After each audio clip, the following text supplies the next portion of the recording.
vai dar certo. Foi Deus que trouxe aqui. Amém?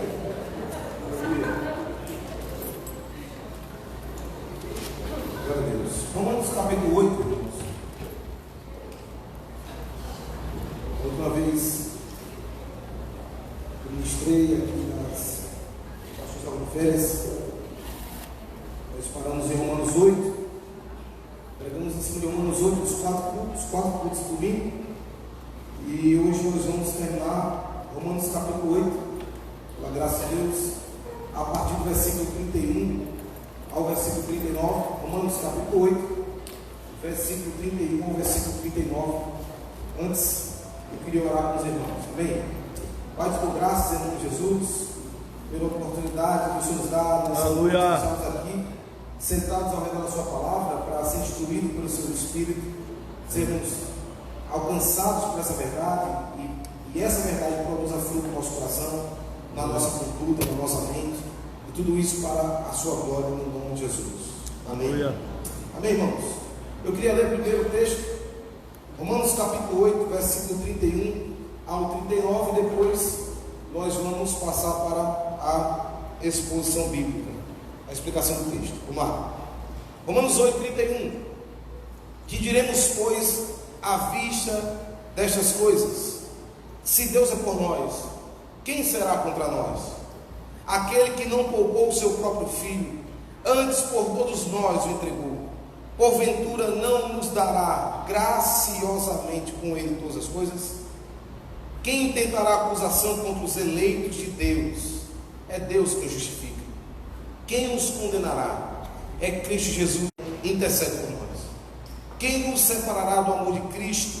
Será a tribulação, ou a angústia, ou a perseguição, ou a fome, ou a nudez, ou o perigo, ou a espada? Como está escrito: por amor de ti somos entregues à morte o dia todo, fomos considerados como ovelhas para o matador. Em todas essas coisas, porém, somos mais que vencedores por meio daquele que nos amou.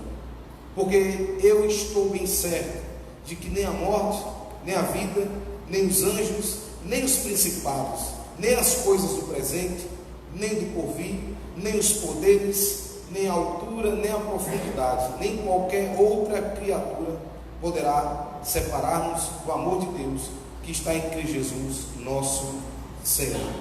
Amém? Glória a Deus, irmãos. Esse texto, de acordo com alguns comentaristas bíblicos, alguns pregadores, eles dizem que sempre foi considerado um dos textos mais importantes das Escrituras e, sem dúvida, o mais de Romanos, né? Está num capítulo chave, que é Romanos capítulo 8, e essa porção das Escrituras, do versículo 31 ao versículo 39, é o que dá convicção, firmeza ao coração do crente, de que esse crente que foi alcançado pelo Senhor, esse crente que é eleito antes da fundação do mundo, esse crente está para sempre ligado a Deus, para sempre está unido a Cristo. Você pode dizer amém? Então, baseado nisso, nós vamos aí no versículo 31, o que Paulo faz a partir do 31 até o versículo 33, 34, 35, ele faz algumas perguntas retóricas, que são perguntas retóricas, são perguntas onde ele já tem a resposta para ela. Não é que Paulo está com dúvida, Paulo está querendo saber a resposta, mas Paulo já tem a resposta. Ele tinha uma técnica de ensino, o apóstolo Paulo, a partir de perguntas. Há alguns professores que no dia de hoje também trabalham assim, com perguntas. Eles já se antecipam a pergunta dos alunos e fazem perguntas. Isso é uma técnica de ensino, e Paulo se utilizava muito disso. Então Paulo, do versículo 31, ele começa com suas perguntas retóricas e ele pergunta: que diremos, pois, à vista dessas coisas? Agora, é importante, irmãos, o estudo das Escrituras. Nós estudarmos como nós temos feito nos cultos, no nosso dia a dia diário, nos cultos, né? Como nós temos feito, que é estudar sistematicamente, pausadamente, expositivamente, passo a passo. Porque senão, se nós iniciarmos a partir do versículo 31, eu vou dizer tudo menos o que o texto está dizendo sobre estas coisas. Presta atenção, Paulo diz: o que diremos, pois, à vista dessas coisas? Na língua portuguesa, Paulo está concluindo algo. Paulo está terminando um pensamento, e ele termina o pensamento a partir de uma pergunta: que diremos, pois, à vista destas coisas? Ou seja, existem coisas que Paulo anteriormente falou, e ele está perguntando a respeito de tudo isso que eu acabei de dizer. O que nós temos a dizer? Qual é a resposta a tudo isso? Portanto, nós passamos aqui 4 semanas explicando Romanos capítulo 8, e é exatamente as coisas que Paulo falou anteriormente. Presta atenção, irmãos.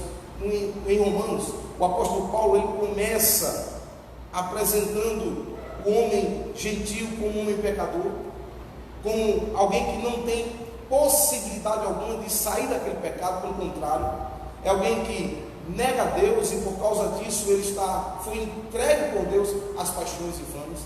Depois ele apresenta o judeu que se gloriava na lei, que achava que tinha alguma diferença por ser judeu, que era diferente, que era melhor do que o gentil, que não comia com o gentil, que se abstia dos gentios, que não sentava com o gentil. Paulo diz: você judeu também está perdido. Não há possibilidade alguma para o homem, seja judeu ou seja gentil, de ter o mínimo de atenção de Deus. Não foi nada de que o judeu fez que voltou a atenção de Deus para o judeu. Deus disse que escolheu aquele povo, mas aquele povo se tornou arrogante, a ponto de se achar que eles eram alguma coisa em si mesmo. Paulo disse: o gentil está perdido, mas o judeu também. Depois ele apresenta no capítulo 3 a única possibilidade, o único acesso, o único caminho, a única solução para os homens, que se chama Cristo Jesus. É a razão pela qual nós nascemos de novo, é a razão pela qual nós estamos aqui nesse culto, e a razão pela qual nós permaneceremos até o fim é só Cristo Jesus. Aleluia. Paulo apresenta Cristo Jesus. Depois no capítulo 4 ele diz como, ele começa no 3, mas parte para o 4, falando como é que esse homem recebe Cristo Jesus, ou como esse homem se apropria desse sacrifício de Cristo Jesus, exclusivamente pela fé.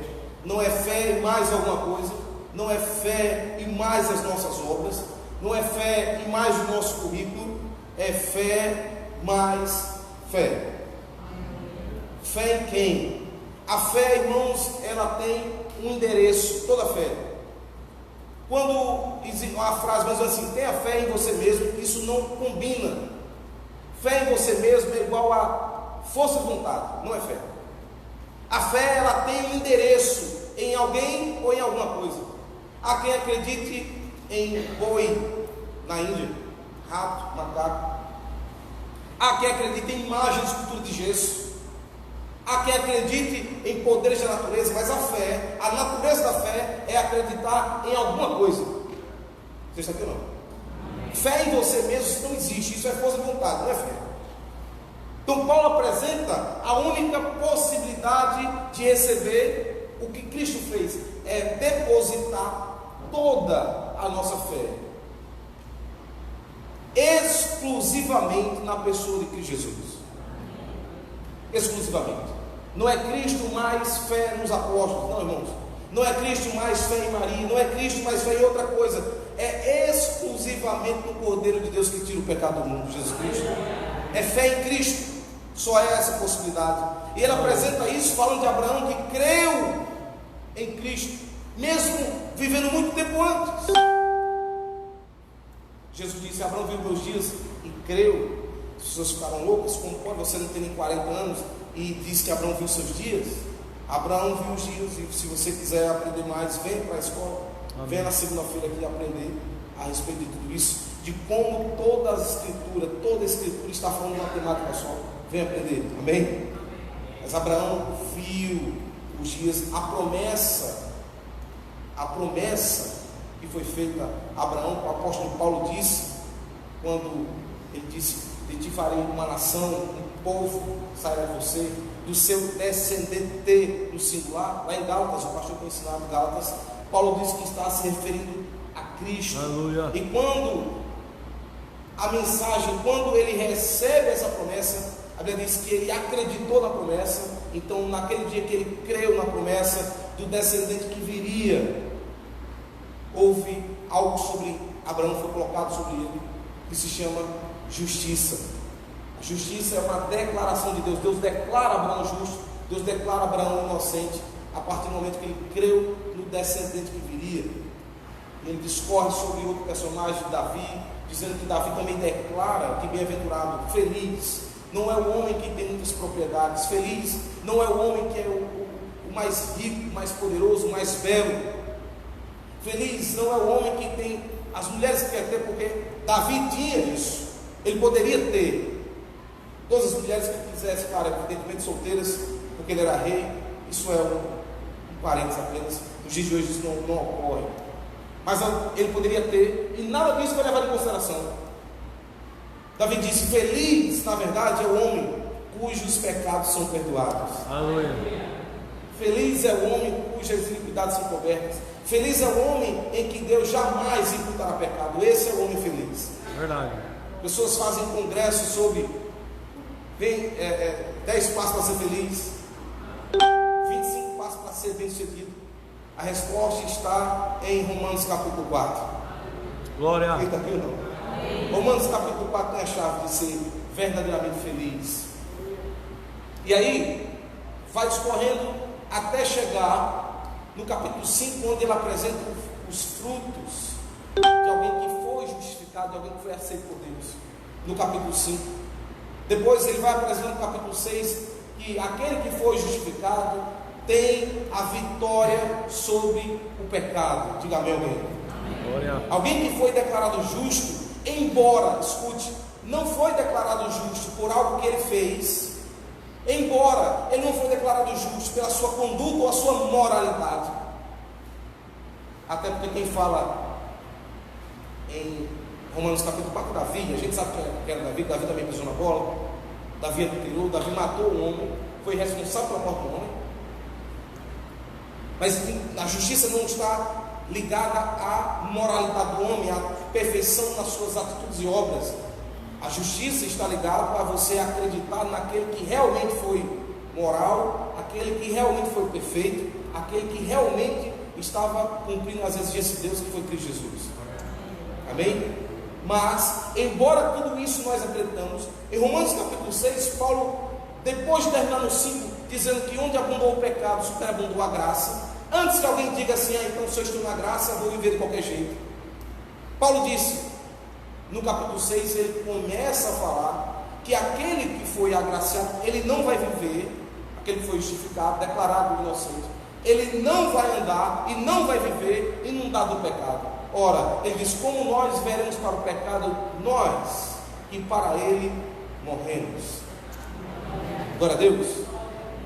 A ponto de chegar no versículo 12 de Romanos capítulo 6 e dizer que assim como Cristo morreu e ressuscitou, também nós consideremos-nos a vida, irmãos, em Cristo. Escute, isso aqui eu vou levar para o texto, tudo faz parte. A vida em Cristo hoje, nós sabemos que ainda existe pecado que nós temos aqui na terra, que a presença do pecado totalmente, nós temos aprendido isso, que só quando Cristo voltar, não é, paz, amém? Mas como o crente que foi justificado vive hoje, ele vive baseado em Romanos 6, versículo 12. Portanto, consideremos-nos mortos para o pecado e vivos para Deus. É uma consideração nossa. Nós acreditamos naquilo, nós dizemos: o Senhor mudou a minha vida, o Senhor me livrou da força do pecado. Não, o pecado não me domina mais. Amém? Embora nós erramos enquanto estamos aqui, mas essa é uma grande consideração que eu preciso ter em você também. Alguém pode dizer ok? Obrigado, Jesus. No capítulo 7, o apóstolo Paulo, depois de falar sobre a vitória do pecado, ele fala sobre a vitória sobre a lei. A vitória sobre a lei. Ele dá o exemplo do casamento, dizendo que nós estávamos ligados à lei em um casamento, e que só havia uma possibilidade de acabar aquele casamento, e não era por meio do divórcio. A única possibilidade de terminar esse casamento era pela morte. Então, a solução de Deus para que nós, ligados à lei, casados com a lei, resolvêssemos a situação foi a nossa morte. Amém? Nós morremos também para a lei. Morremos para o pecado e morremos para a lei e as suas implicações, a condenação que há na lei. Por isso que hoje, por causa da graça e da sua misericórdia, quando nós erramos, nós não morremos, porque essa era a condenação. Ou quando nós pecamos, nós não somos consumidos, fulminados, por causa da sua misericórdia na nossa vida. Seja grato a Deus por isso. Nós morremos em relação à lei e à sua condenação. E então ele chega no capítulo 8, irmãos. Depois de terminar o capítulo 7, dando um grito. Qual o grito? O grito de alguém que tentava servir a Deus com as suas forças, tentava praticar a lei, mas não conseguia. Alguém que talvez, Paulo não cita exatamente, mas talvez fosse fiel nos 9 primeiros mandamentos, mas o 10º mandamento, esse Paulo disse que era terrível para ele, que era a cobiça. Paulo cita nominalmente esse pecado em Romanos capítulo 7. O 10º mandamento é: não cobiçarás o campo do teu próximo, a casa do teu próximo, a mulher do teu próximo. Paulo disse que esse pecado, que é algo subjetivo, é algo interior. Ora, é lógico que alguém que guarda o sábado todo mundo vê. Não matarás na concepção, claro, Jesus eleva essa concepção, mas na concepção farisaica, não matarás é não chegar e matar uma pessoa diretamente. Não furtarás é não pegar algo de alguém. Então é algo que todo mundo vê, ok? Mas não cobiçarás é algo interno, não tem como ver. Não cobiçarás é algo que só Deus e você sabe, e eu também. Olha para o amém? Paulo disse que isso aí era terrível para ele. Ele não conseguia sair disso. Ele não conseguia largar isso. Então ele dá um grito. Ele dá um grito no final do capítulo 7 e diz: quem me livrará do corpo dessa morte? Depois de dizer: miserável homem que sou. Antes de pedir ajuda, Paulo sabe quem é, sabe onde está, sabe que pelas obras a qualificação dele é miserável homem que sou. Depois de reconhecer a sua miserabilidade, Paulo diz: quem me livrará do corpo dessa morte? Quem vai me livrar dessa vida? Quem me livra de tudo isso? Não consigo fazer o bem que quero, mas o mal que não quero, isso que eu faço. Quem vai me livrar dessa realidade? Então, a solução, graças a Deus, por Jesus Cristo nosso Senhor. Glória. A resposta é imediata. Depois da resposta, graças a Deus por Jesus Cristo nosso Senhor, então é a introdução perfeita para o capítulo 8, que começa dizendo, olha comigo aí, antes de ler o 31, volta lá, versículo 1, Romanos 8, versículo 1, quero que você leia. Não vamos ler todo o capítulo, mas o versículo 1 é importante. Agora, depois de toda essa conclusão do apóstolo Paulo, depois de entender o que Cristo fez e toda a explanação que Paulo dá, até o capítulo 8 ele diz: agora, pois, já nenhuma condenação há para os que estão em Cristo Jesus. Glória! Para quem está em Cristo. Então Paulo, agora no capítulo 8, vai passar a falar a respeito da vida no Espírito. Alguém agora que recebeu o Espírito Santo, e o papel do Espírito Santo na vida desse crente é o capítulo 8. No capítulo 8 ele vai apresentar características do centro da promessa do Espírito atuando na vida do crente. Primeiro, a vitória, que é por meio desse Espírito, o Espírito que ressuscitou a Cristo dos mortos, a vitória sobre a morte espiritual, o afastamento de Deus.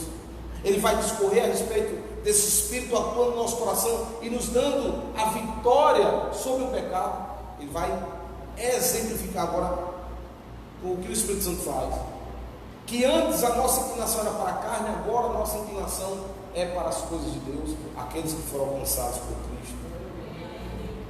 Ele chega no versículo 13, não precisa, fica aí, segura no capítulo 8, 31, vou ler o 13. Ele diz: porque se vivemos segundo a carne, caminhais para a morte, mas se vivemos pelo Espírito, mortificados os feitos do vosso corpo, certamente vivereis.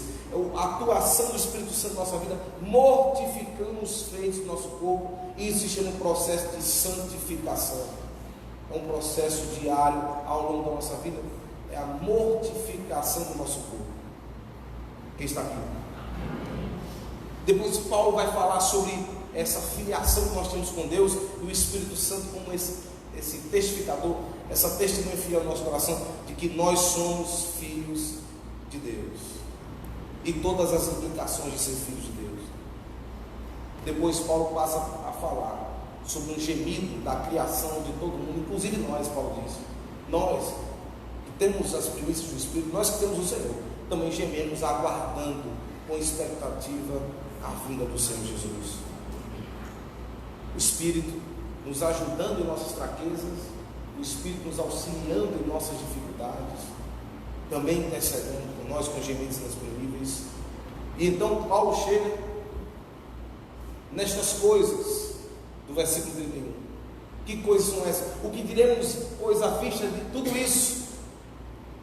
E ele chega em um ponto, no versículo 28, e diz: sabemos que todas as coisas cooperam para o bem daqueles que amam a Deus, daqueles que são chamados segundo o seu propósito.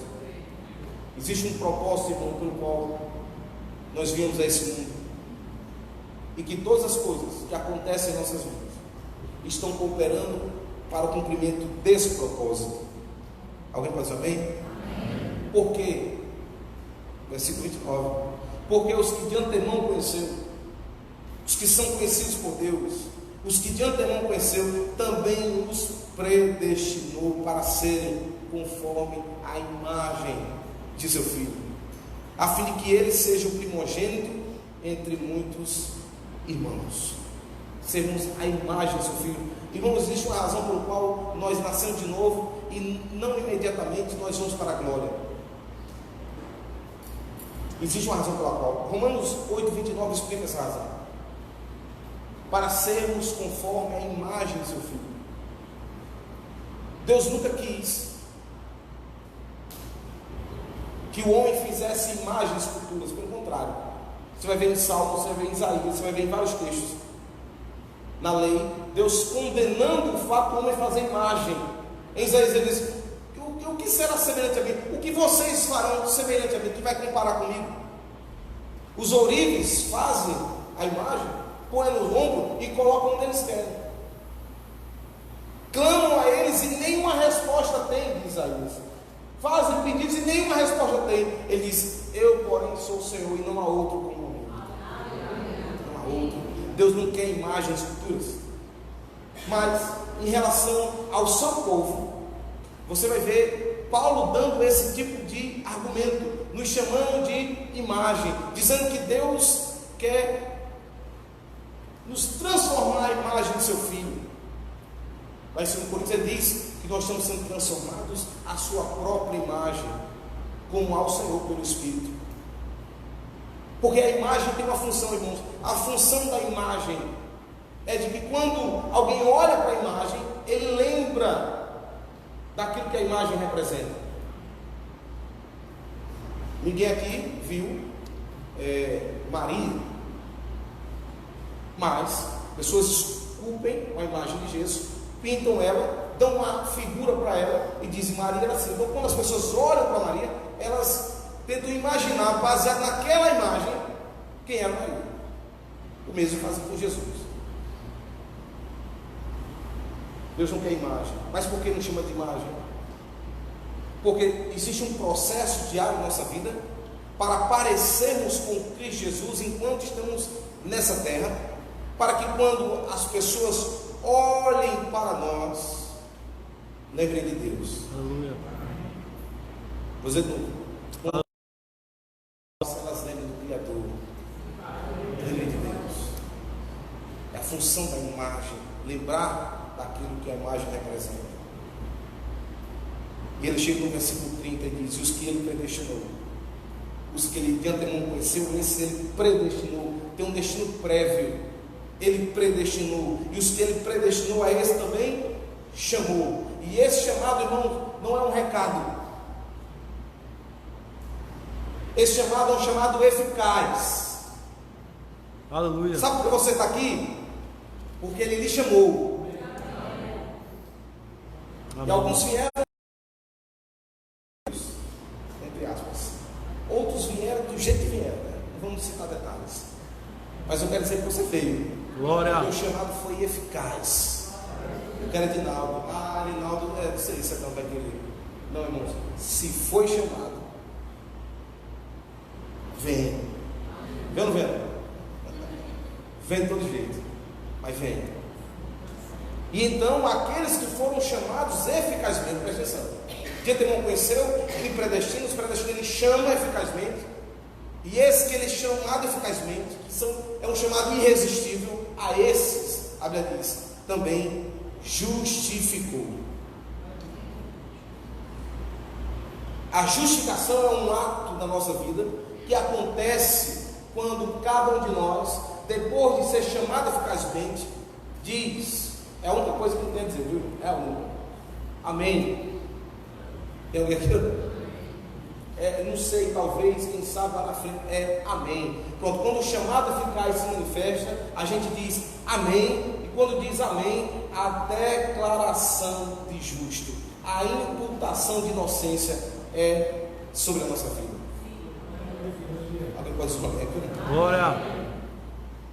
Portanto, é um ato único, não é diferente do processo de santificação, que é diário, né? Mortificação do corpo é diário. A justiça de Deus é uma declaração única. Você não será mais justo amanhã do que você é hoje.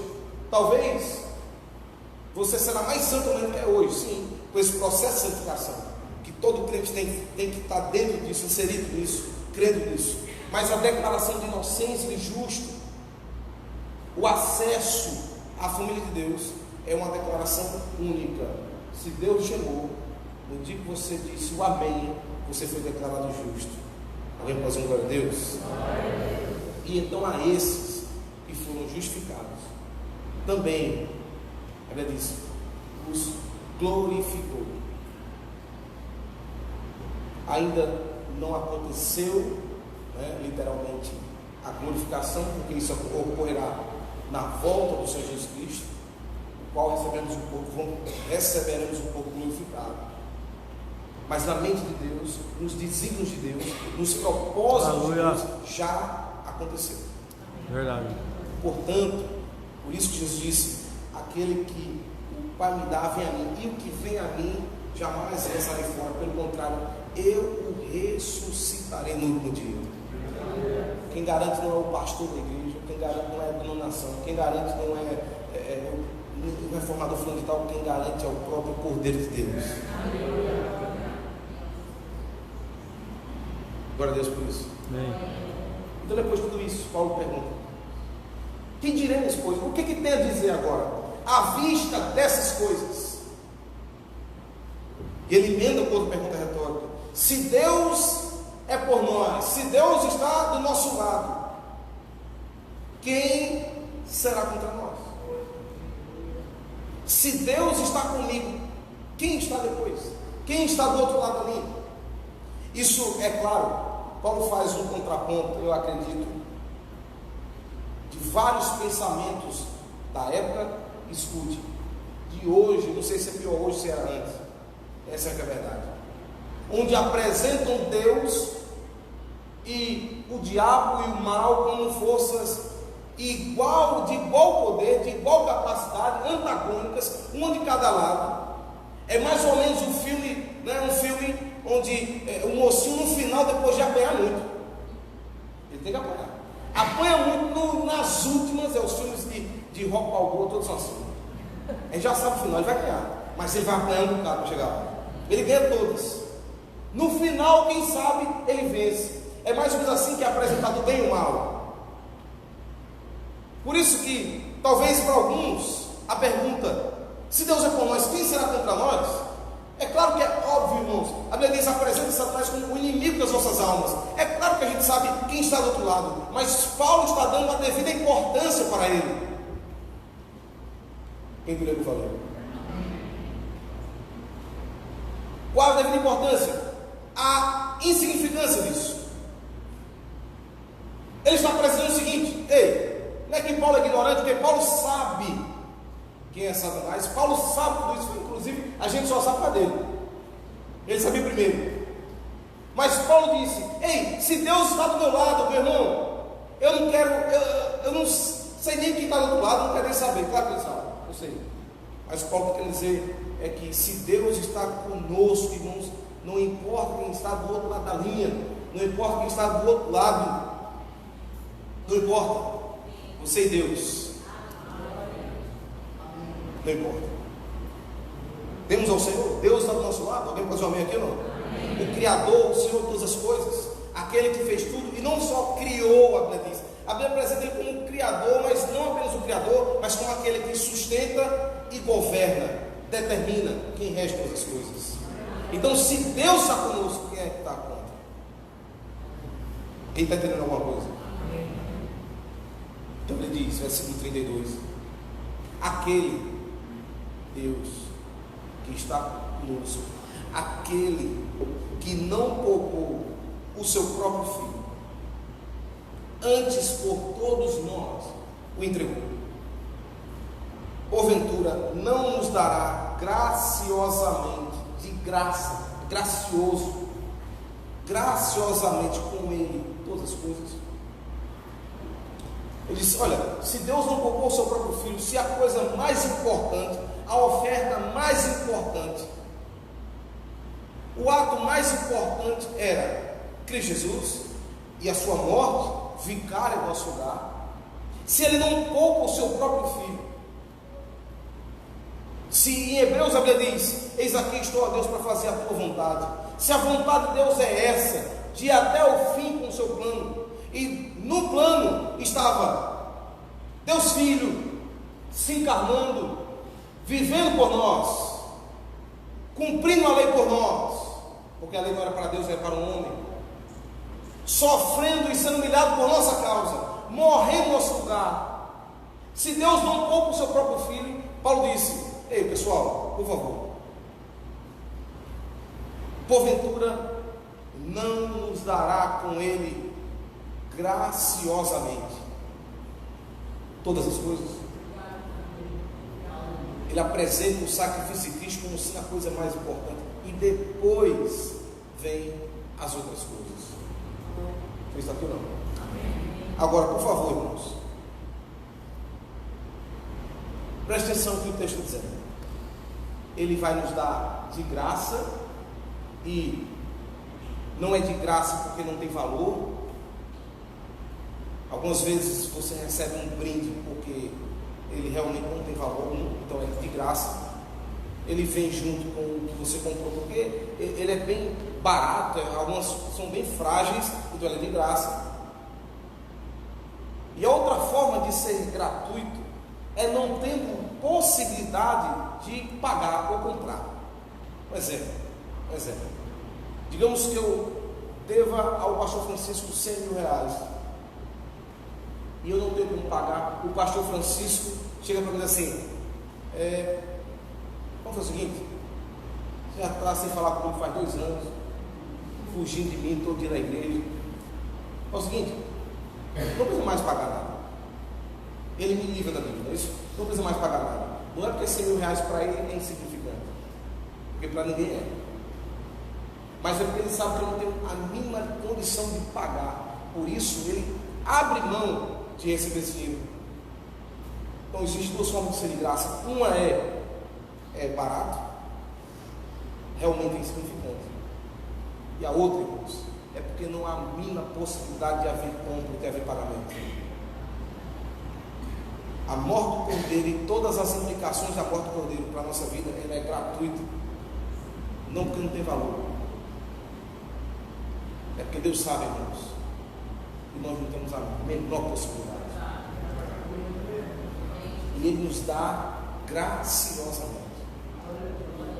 Agora, o que são essas coisas? O texto diz: nos dará graciosamente, é de graça, ok? Com Ele, todas as coisas. Juntamente com Cristo, todas as coisas. Então, presta atenção. Não é carro novo, não é. Não é casa própria, não é isso. Não é bens, coisas. Ora, se ele entregou Jesus, ele pode dar um carro, ele pode. Não é isso. Nos deu juntamente com Ele. Sabe o que são essas coisas, irmãos? Todas as coisas referentes ao reino de Deus. O reino de Deus, vocês cantaram agora há pouco, é justiça, paz e alegria do Espírito Santo. Todas as coisas com Ele é o que? É santificação, é a redenção em Cristo Jesus, é a liberdade do pecado, são os bens espirituais, esses bens, esses presentes espirituais, nós recebemos gratuitamente. Não são coisas.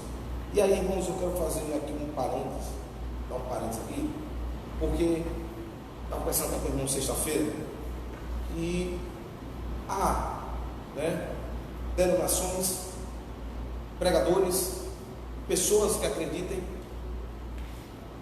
que a salvação e os bens, as bênçãos decorrentes do Senhor, como essas que eu citei a vocês: salvação, justificação, redenção, santificação, tem que haver um preço para isso. Eu tenho que fazer a minha parte para ter, entende, irmãos? Existe um lugar para as obras, mas elas nunca são anterior à bênção do Senhor.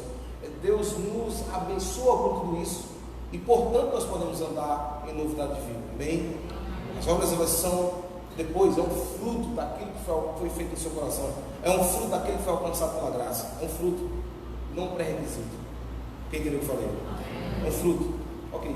Então, há quem acredita que tem que ter um preço pago para isso. Você não quer assim, é? Nós temos que nascer salvo, é assim, é? Só crer em Jesus. Não, eu tenho tem que ter a minha parte. Ok. Aí quando eles se referem a coisas, a carro e a casa, ele disse: Senhor, me dá uma bênção. Não, meu filho, a casa e o carro é você que compra mesmo, trabalhando. Tem alguém aqui, não? É o contrário, meu irmão. O cara quer trabalhar para a salvação e não quer trabalhar para ter o carro. Aí está difícil, né? Inverteu tudo. Para o carro e a casa, irmãos, a forma, vem para o escola dominical, a forma como Deus lhe abençoa para você adquirir isso é pelo seu trabalho. Seu trabalho, irmãos, é uma bênção. É assim que Deus utiliza esse trabalho para nos abençoar financeiramente e ajudar as outras pessoas. Ok, mas, irmãos, em relação às bênçãos do Senhor, não há possibilidade de haver pagamento. Portanto, não coloque preço nelas. Não coloque preço naquilo que não tem, que é inestimável, não tem condições de nós avaliarmos e colocar um valor. Só o sangue de Cristo. Só o sangue de Cristo foi a possibilidade. Só o sangue de Cristo foi o meio pelo qual. Portanto, se Ele não poupou o seu próprio Filho, porventura não nos dará graciosamente com Ele todas as coisas. Glória a Deus. Quem tentará acusação contra os eleitos de Deus? Quem tentará acusação contra os eleitos de Deus? Depois ele diz, 34, quem nos condenará? Eu li essas duas perguntas porque elas estão bem conectadas. Quem tentará acusação e quem vai condenar? Quem é que acusa e quem é que condena? Quem é que vai fazer isso? Quem é o acusador e quem é que vai condenar? Presta atenção, irmãos. Repito, Paulo não está ignorando o fato de que Satanás é o acusador de nossas almas. E não apenas Satanás acusa, como o mundo acusa, as pessoas acusam. E aí, irmãos, algumas acusações, presta atenção, algumas acusações não têm o menor fundamento a seu respeito e a meu respeito. Não tem o menor fundamento. Mas outras têm fundamento. Ou só eu erro aqui? Olhar para mim com a cara tão religiosa. Alguns não têm fundamento nenhum. são acusações levianas, mas outras têm fundamento. E quando Paulo está falando isso aqui, ele está falando as que não têm e até as que têm. Porque, irmãos, pelo amor de Deus, não ignoremos o fato de que todos nós aqui, até Cristo voltar, ainda erramos. Por isso que eu comecei falando em Romanos 6, para não achar que eu estou pregando aqui pecado para a gente andar no pecado. Pelo contrário, aquele que morreu no pecado, considere-se morto para o pecado. Não é isso que eu estou falando. Mas eu não posso ignorar o fato, entrar numa heresia, porque era uma heresia na época dos apóstolos, dizer que havia possibilidade de alguém nunca mais pecar na vida. Isso é uma heresia. E Paulo disse: quem intentará acusação? Contra quem? Contra quem? Contra os eleitos de Deus. E aí, irmão, Satanás acusa, o mundo acusa, todo mundo acusa, levianamente ou até acertadamente. Todos acusam, mas escute, irmãos, a acusação está sendo feita, proferida a quem? Aos eleitos de Deus. E aos eleitos de Deus que foram chamados eficazmente. Esses, quando a única resposta necessária foi amém, foram declarados justos por Deus. Escute, a declaração de Deus, irmãos, é o que as pessoas se bananam nisso. Ela não significa, a implicação não é nunca mais errar. A declaração de Deus de justiça é a forma como Deus olha você agora. Porque você disse amém ao chamado eficaz. Porque você disse sim, eu creio na cruz de Cristo. Por causa disso, irmãos, por causa de Cristo, nós somos declarados justos. É a forma pela qual Deus nos trata. É como Davi disse: bem-aventurado o homem cujo Deus jamais imputará pecado. O homem errou, mas Deus jamais coloca na conta dele, não leva em consideração aquilo. Por causa de Cristo Jesus. Por causa dele. E aí, a única acusação, presta atenção, a única acusação que teria fundamento, que teria justificativa, a única acusação que vale a pena mesmo, era da parte de Deus. A única condenação, é a segunda pergunta, a única condenação que realmente iria acontecer e vai acontecer com aqueles que não são os eleitos. Eu não posso sair do texto, o texto está falando de eleitos e implicitamente os não eleitos. A única acusação e a única condenação que realmente é para ser levada em conta é a que vem da parte de Deus. Vocês daqui é o quê? Verdade. Porque, irmãos, por favor, ninguém vai estar diante de Satanás no último dia, não. Não é Satanás que vai levar alguém para o inferno, porque quem tem a chave da morte do inferno é Cristo Jesus. Verdade. Ele tem a chave. E aqui diga assim: ele tomou a chave. Não está isso na Bíblia. A Bíblia diz: ele tem a chave. Ele tomou a chave de Satanás. Como se Satanás fosse dono de alguma coisa, como se ele tivesse autoridade alguma. Isso não está na Bíblia. A Bíblia diz: ele tem a chave. Pode fazer o amém aqui, não? Aquele que vai lançar pessoas, quem vai condenar pessoas é Deus. Isso aqui não. Pode ter certeza. Temos que contar a verdade completa. Existe um juiz de Deus, irmãos. Existe uma ira de Deus para vir. Quando Jesus vem da primeira vinda, ele lê Isaías.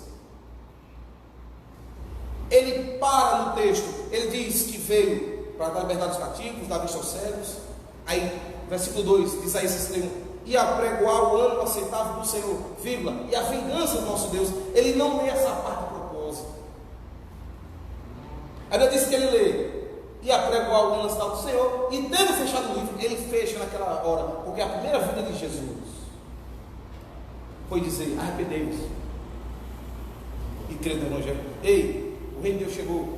Ei, manda os discípulos, vai, chama todo mundo, vai, prega, anuncia. Está aí os ministros, os pastores, os profetas, a nomenclatura, está aí todo mundo aí pregando e anunciando. Ok, essa é a primeira vinda. A segunda vinda do Senhor, a segunda vinda de Jesus, irmãos, é o restante do cumprimento da profecia de Isaías. e a vingança do nosso Deus. Chegará um dia como se todos os homens estarão diante do Senhor. E aí não tem riqueza, não tem beleza, aí não tem arrumadinho. Todos vão estar diante do Senhor. Mas a questão é, para aqueles que foram chamados pelo Senhor, não foram chamados pela sua moralidade, pelas suas obras, pela sua aparência, pelo seu dinheiro, não foi nada disso. Foram chamados por uma eleição. Aleluia. Alguém está aqui ou não? A esses, a Bíblia diz: quem pode acusar os eleitos? Quem pode? Porque é Deus quem o quê?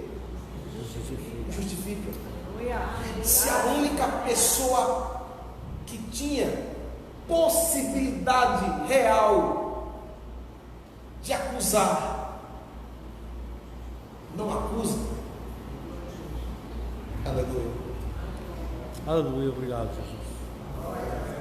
Graças. Se o único que poderia realmente e que realmente funciona a acusação dele, porque Satanás é igual virar lá latino. A única acusação que realmente vale a pena é Deus dizendo assim, ó, está condenado. Ah, isso aí já era. E ao invés de fazer isso comigo e com você, não pelo que fizemos, Aleluia. mas porque quem o demônio conheceu, ele chamou eficazmente, ele elegeu esse povo, porque ele simplesmente quis, e ele olha para nós, no mundo caído e perdido, nos tira de lá, e nos declara inocentes e justos, em meio a tudo que você sabe que você fazia, em meio a toda a podridão do meio do seu pecado, porque ele nos escolheu, ele olha para nós, e nos declara inocentes. Então Paulo disse: se Deus justifica, quem é que vai nos acusar? Eu posso dizer glória a Deus aqui. Glória a Deus. E ele emenda, né? É com uma oportunidade, ele diz: quem vai nos condenar? Quem é que pode condenar? Não tem um tribunal de Satanás. Nesse tribunal ele não é personagem. No tribunal de Deus, irmãos, está Deus como juiz, e todos estão diante dele. Todos estão diante de Deus. É o tribunal do Senhor. Quem nos condenará? Quem vai condenar esse povo? Aí ele diz: por que não pode condenar? Por que não vai condenar? Porque é Cristo Jesus quem morreu. Aleluia. Ele apresenta Cristo Jesus. Jesus homem, Jesus Deus. Que a morte foi imposta sobre ele, porque tomou a humanidade, mas que porque também ele era Deus, o seu sacrifício não foi só para um homem. Porque se Cristo fosse apenas homem na cruz, a sua morte valeria apenas um homem por um homem, uma alma por uma alma. Mas porque ele também era Deus, por isso é Cristo Jesus. Cristo Jesus está na cruz do Calvário. Porque é homem, recebe a condenação, mas porque é Deus, os benefícios alcançam a todos aqueles que foram chamados. Então ele diz: obrigado. Ele morreu. A morte de Jesus foi a nossa morte. Ele morreu a nossa morte. A condenação imposta por Deus na sua palavra, nos seus decretos, é morte. Nem tem quem se livre disso. Mas porque Cristo morreu no nosso lugar, louvado seja Deus. Não tem como sair da morte, não tem possibilidade, tem que morrer. Mas quando o outro morre no nosso lugar, nós não podemos ser mais condenados. Alguém pode dizer amém? Amém. Primeira coisa, Cristo Jesus morreu. Depois, segunda característica, ele diz: antes também que ressuscitou. Ele morre e ele ressuscita. Em Romanos capítulo 4, o próprio apóstolo Paulo, versículo 25, ele vai falar sobre isso. Fica aí, eu vou só ler o versículo para vocês. Paulo diz: o qual foi entregue por causa das nossas transgressões. Aleluia. E ressuscitou por causa da nossa justificação. Então, Paulo diz: Cristo Jesus. Por que não pode condenar? Porque quem nos condenará? É Cristo que morreu antes, ressuscitou, Ele morre pelos nossos pecados, ressuscita para a nossa declaração de justo. É a justiça de Cristo que nos cobre hoje. Ele continua dizendo, versículo 34, o qual também está à direita de Deus. Em Efésios, talvez abrir em Efésios, ele vai dizer, porque Cristo sentou à destra de Deus, nós estamos com Ele, posição do crente, posição do eleito do Senhor, é a destra de Deus. Nós temos um representante perfeito, um representante, o homem, Jesus Cristo, homem perfeito, à destra de Deus, nas alturas. Cristo está assentado à destra de Deus. E segundo Efésios, nós estamos com Ele. Alguém pode dizer amém? Com posicionamento. E mais, Ele está assentado à destra de Deus. E também, a Bíblia diz, intercede por nós. Glória a Deus. Aleluia. Trabalho de Cristo. Morre, ressuscita, senta à destra. E hoje Ele intercede por nós. É uma intercessão pessoal. Intercede por nós. Interceder é se colocar na brecha, se colocar na frente, ou pedir em favor de outro. Não há um outro intercessor entre Deus e o homem. Não há outro que clame. Não há um intermediário. Eu não tenho que pedir a um para pedir a outro, para pedir a Jesus e chegar na repartição de Deus lá em cima. Nós oramos ao Pai em nome de Jesus, porque Ele é o nosso representante no céu. É quem está sentado à destra de Deus e também intercede por nós. Os comentaristas bíblicos, até inclusive na sua Bíblia, os comentários deles, é que essa intercessão de Cristo por nós é a aplicação da redenção na nossa vida até o dia da volta de Cristo. Os benefícios da redenção sendo aplicados diariamente na nossa vida. Louvado seja Deus. Glória a Deus, irmãos. Amém. Então ele chega no versículo 35 e meio que resumindo todas as outras perguntas, ele diz: quem nos separará do amor de Cristo? Quem vai nos separar desse amor de Cristo? Do amor de Cristo, que é expresso e é manifesto, é comprovado por meio de tudo isso que aconteceu.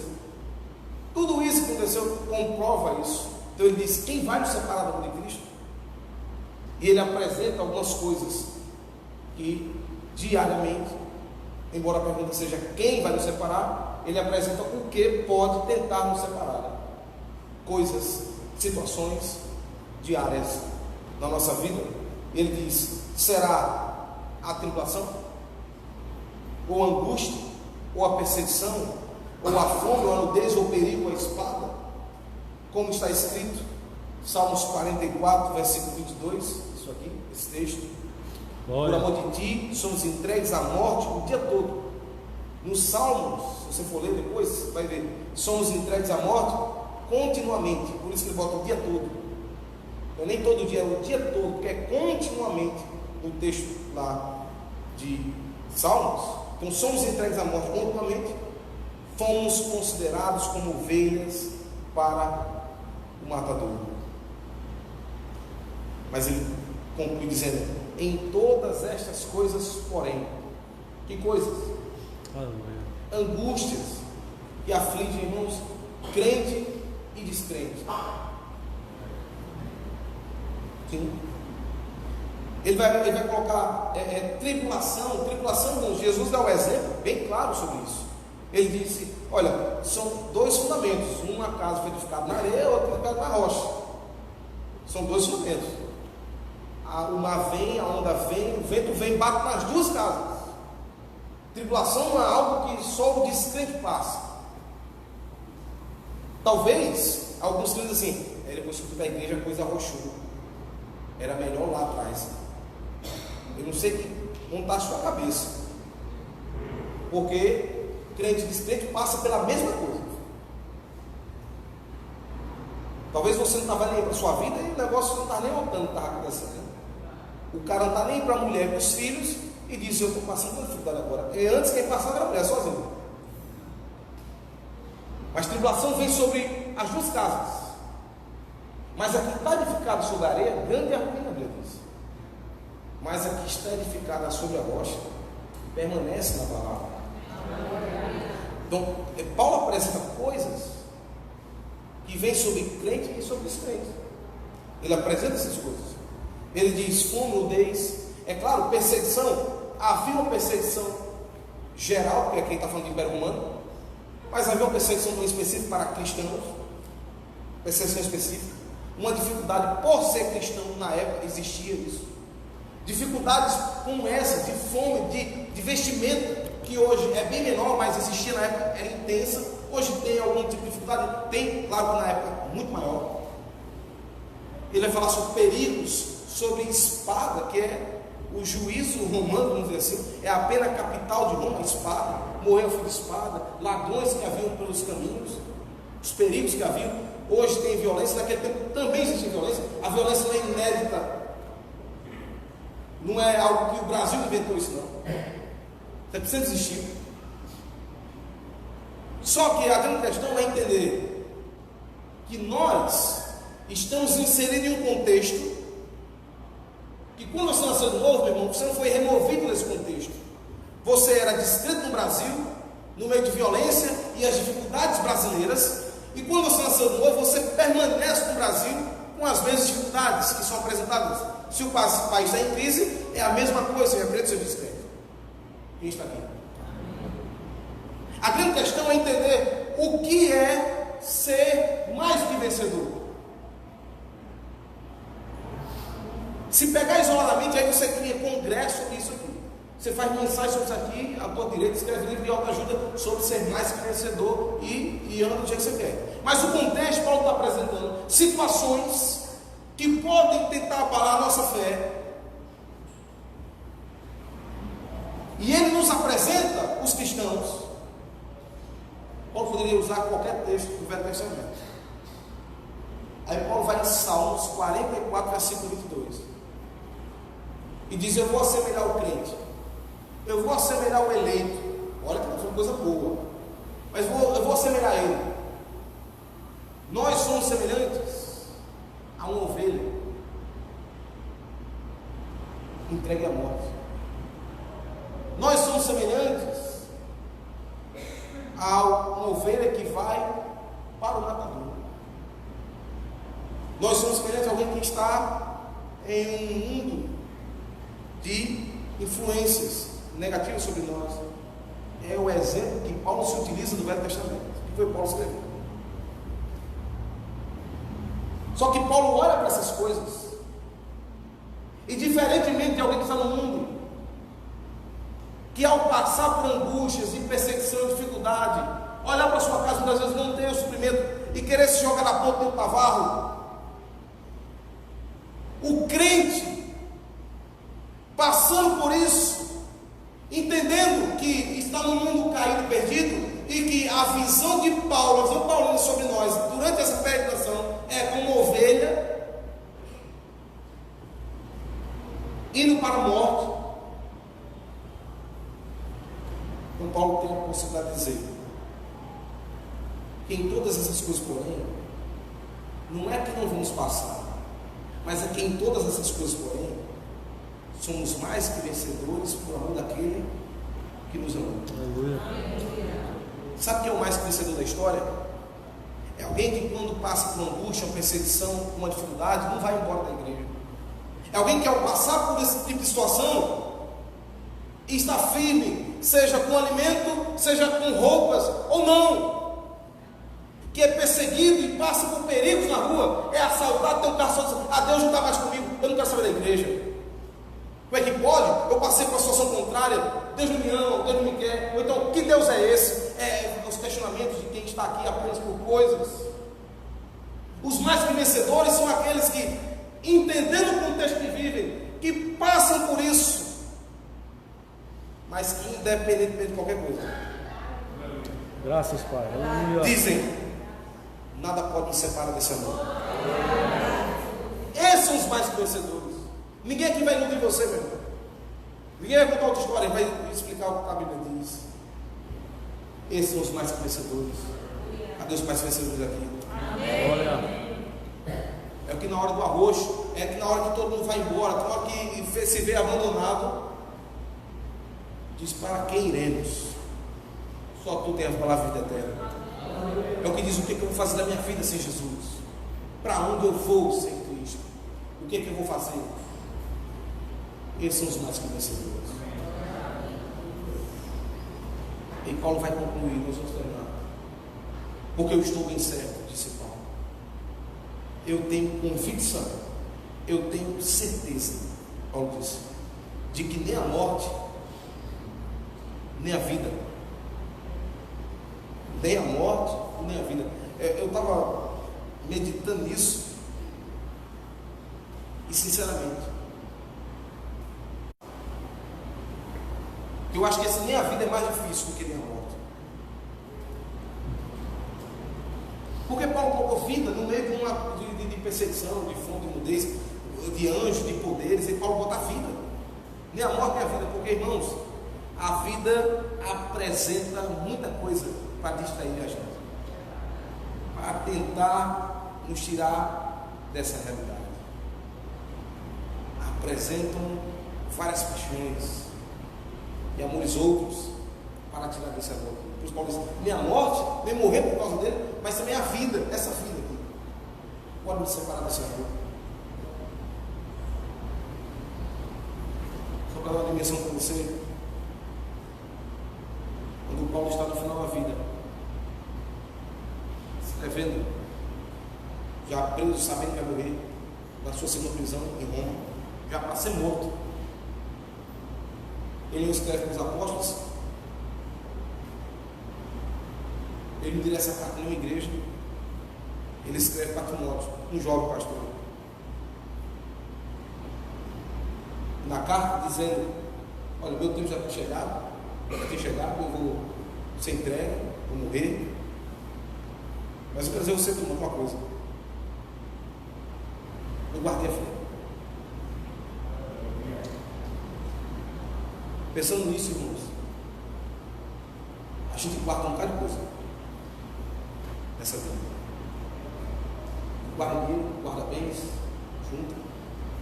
Cada um julgue aí. Eu não estou condenando ninguém, por favor. Mas Paulo fala a vida como quem não tem nada, preso, sozinho, porque na sua segunda prisão ele está só. Aleluia. Paulo disse: Simão, eu quero dizer a você que eu guardei uma coisa ali, mas não guardei patrimônio nessa terra, não guardei não. Não deu, eu fui ministro. Eu não guardei bens, não guardei livros. Eu guardei a fé. Eu passei por essa vida e não abandonei minha fé. Nessa minha vida, no final, eu estive firme na fé. Por isso que eu entendo Paulo dizendo aqui: nem a morte, mas também nem a vida podem separar. Você está aqui ou não? Aí ele diz: nem os anjos, nem os principados, nem as coisas do presente. Esses principados, eu estava vendo que são as autoridades romanas. Paulo está falando aqui nessa parte aqui, principado, está falando das autoridades romanas. Então, nem os anjos, nem principados, nem autoridades romanas. Autoridades celestiais, né? Anjos e autoridades romanas. Aí ele diz: nem as coisas do presente, nem o tempo que eu estou vendo agora, e nem o que virá pela frente. Não importa o que vai vir, nem o que ouvir, não importa o que vem na frente, nem poderes. Agora sim está falando de poderes das trevas, nem poderes, nem altura, nem profundidade, nem qualquer outra criatura poderá separar-nos do amor de Deus que está em Cristo Jesus, nosso Senhor. Nada pode separar desse amor. Nada. Estava conversando com Glória. um rapaz do trabalho, para a gente concluir. E o cara veio me questionar o seguinte: por que Deus? Isso começou porque eu disse que Eu perguntei a um trem lá no trabalho também se Jesus era o plano A ou o plano B. Ele disse: é o plano B de Deus. Não tem conhecimento, né? E eu fui explicar a ele que o plano B, apenas com a expressão, por Deus foi sacrificado antes da fundação do mundo. Aí o outro disse: então, peraí, se Jesus é o plano A, então Deus já sabia, né, que o Adão ia pecar. Então, porque sabendo que Adão ia pecar, Deus, né, coloca ele lá no Éden, dá a direção a ele.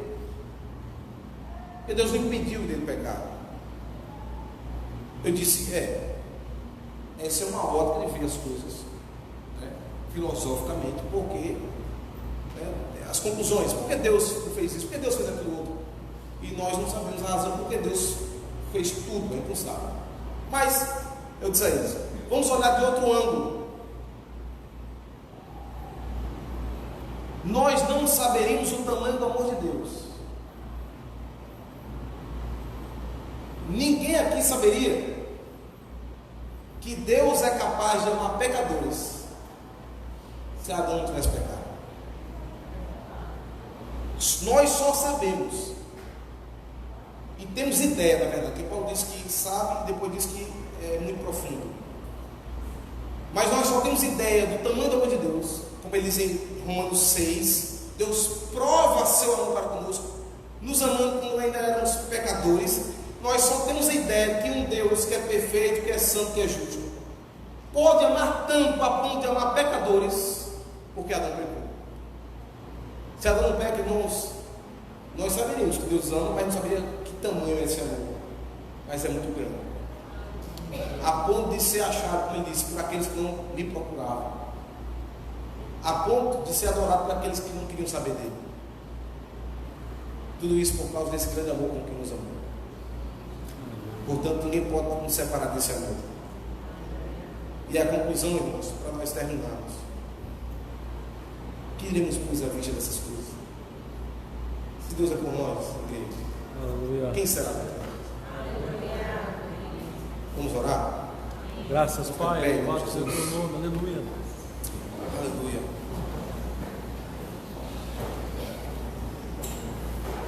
Aleluia. Senhor, te dou graças em nome de Jesus, porque a sua palavra é a verdade. Aleluia. E quando nós lemos a sua palavra, quando nós ouvimos a sua palavra, é o Senhor falando conosco. Sim, Senhor, eu te dou graças por essa verdade caindo num bom solo no nosso coração e produzindo fruto. Os meus irmãos tendo convicção gerada do Espírito Santo, convicção de que eles são amados por Deus. E eles são amados por Deus não porque fizeram algo para chamar a atenção de Deus, não porque suas obras e sua moralidade chamou a atenção do Criador, mas pelo fato daqueles que de antemão conheceu, a esses predestinou, pelo fato do Senhor ter nos elegido antes da fundação do mundo, pelo fato dos decretos de Deus, e só nos decretos de Deus, Ele ter determinado que nós que éramos antes pecadores e afastados de Deus, haveria um tempo em que o chamado dele na nossa vida seria eficaz, e que nós não teríamos a possibilidade de dizer não a esse chamado, a ponto de fazermos parte dessa família e sermos declarados justos, a ponto de essa declaração de justos nos possibilitar uma vida com Deus, e a vida com Deus ser um tempo